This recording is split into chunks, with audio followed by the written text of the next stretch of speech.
Baik,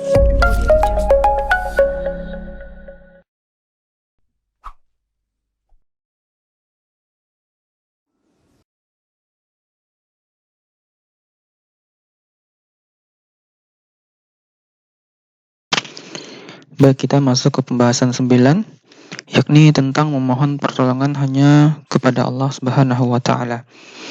Nabi kita yang mulia sallallahu alaihi wasallam pernah memberikan nasihat kepada Ibnu Abbas. Beliau mengatakan, "Idza sa'alta fas'alillah wa idza ista'anta fasta'in billah." Wa idza sa'alta, jika engkau meminta fas'alillah, maka mintalah kepada Allah. Wa idza ista'anta, dan jika engkau hendak mohon pertolongan, fasta'in billah, maka mohonlah pertolongan kepada Allah. Hadis ini hasan sahih, diriwayatkan oleh Tirmizi. Penjelasannya bahwasanya yang pertama, Imam Nawawi dan Al-Haytami menjelaskan bahwa makna hadis ini adalah jika engkau memohon pertolongan suatu urusan, mohon itu hanya kepada Allah Subhanahu wa taala. Apa itu urusan dunia, apakah urusannya urusan akhirat. Kemudian terlebih lagi dalam berbagai hal yang memang itu menjadi kekhususan Allah. Tidak ada yang dapat memberikan jawaban atas permohonan tersebut kecuali hanya Allah. Misalnya menyembuhkan penyakit.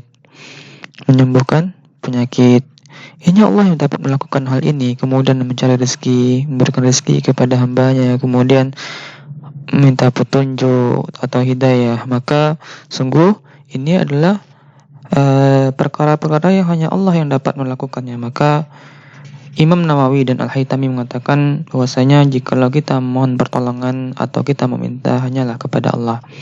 Kemudian yang kedua, kita masuk yang kedua adalah barang siapa menginginkan hujah, maka sungguh hujah itu hanyalah Al-Quran. Al-Quranul Karim, dan barang siapa yang menginginkan seorang penolong, maka sungguh sebaik-baiknya penolong hanyalah Allah Subhanahu wa taala.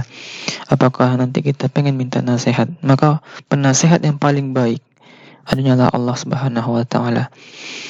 Makanya dikatakan bahwasanya kematian itu adalah penasihat yang baik. Dan barang siapa yang merasa belum cukup dengan adanya Allah dan masih ingin minta kepada yang lain, maka sungguh kita perlu mengingat Allah berfirman dalam surat Az-Zumar ayat 36, "Alaihissallahu bikafin abduhu." Bukankah Allah cukup untuk melindungi hamba-hambanya? Alaihissallahu bikafin abduhu. Bukankah Allah cukup untuk melindungi hamba-hambanya? Kemudian poin yang ketiga adalah Syekh Abdul Qadir Al-Jailani dalam kitab Al-Fath Ar-Rabbani mengatakan, mintalah hanya kepada Allah dan jangan meminta kepada selainnya. Mohonlah pertolongan kepada Allah dan jangan memohon pertolongan kepada selainnya. Celakalah kamu, di mana akan kamu letakkan mukamu di hadapan Allah di akhirat kelak jika kamu berani menentang Allah di dunia.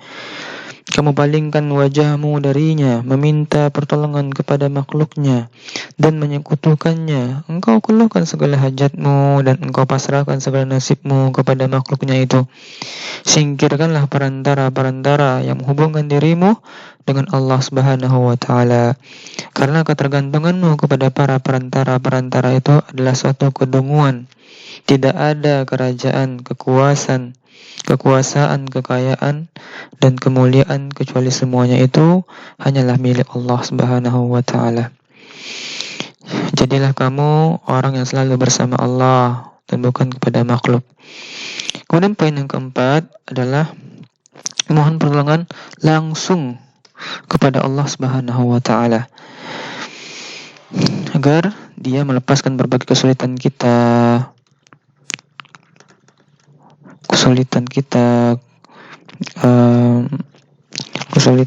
kemudian musibah, kemudian berbagai hal yang ingin kita mintai pertolongannya, langsung minta kepada Allah Subhanahu wa taala tanpa melalui makhluk-makhluknya yang lain.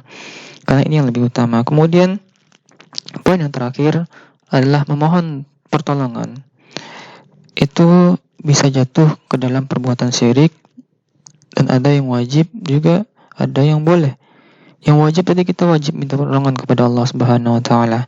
Nah, penting kita catat bahwasanya meminta pertolongan itu bisa jatuh kepada syirik tatkala kita meminta kepada makhluk yang sudah mati. Kita minta kepada selain Allah nih, misalnya kepada wali, kepada nabi, tapi mereka yang telah meninggal dan orang tersebut tidak ada di hadapannya.